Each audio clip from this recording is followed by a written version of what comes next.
Hey, so I got a job at a startup called Upstash, and I know this type of announcement brings a lot of questions with it. Like, am I going to leave you alone in the empty space?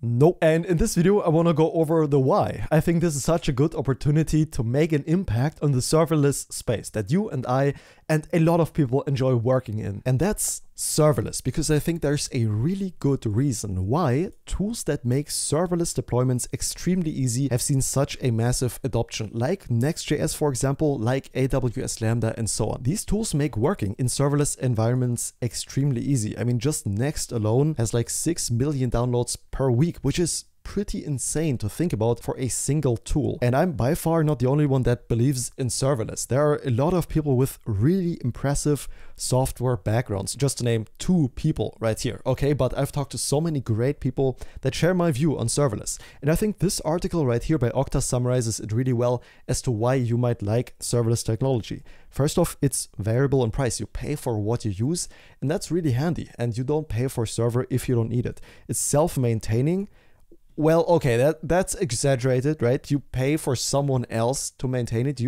It's not really self-maintaining. I think that is too much. That's just not really true. But you don't have to worry about the infrastructure. You pay someone else to do it, and that's a pretty big benefit. And then lastly, it's just scalable and reliable. It just kind of works in exchange for giving up the control of the infrastructure, which is important to say. Sometimes you don't want to take that trade-off, and let's not pretend that serverless technology is perfect either, right? Some use cases just don't make sense in serverless, WebSockets, long-running processes, just to name a few. But that said, in a lot of cases, serverless can make sense. And that's exactly what a lot of work in the new position involves. It's thinking about how can we improve the serverless experience for everyone. Imagine you wanted to build like a super fast in-memory database. And in serverless by default, of course, that doesn't really work just with the way that serverless works under the hood. And I think that's one of the biggest reasons why the adoption for tooling that lets you stay in serverless is so large, like Upstash Redis, for example, or the same goes for rate limiting, right? How would you go about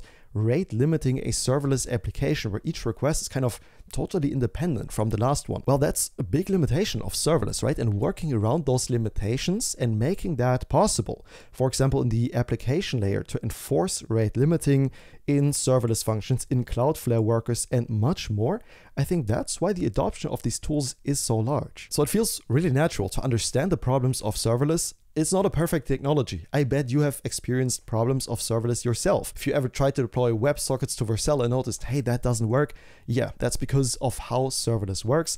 It's understanding that and then working on solutions together with people who are insanely good at what they do. And I mean that in the most literal sense. You can see our work, like in the SDK, in the Vector SDK that we recently launched.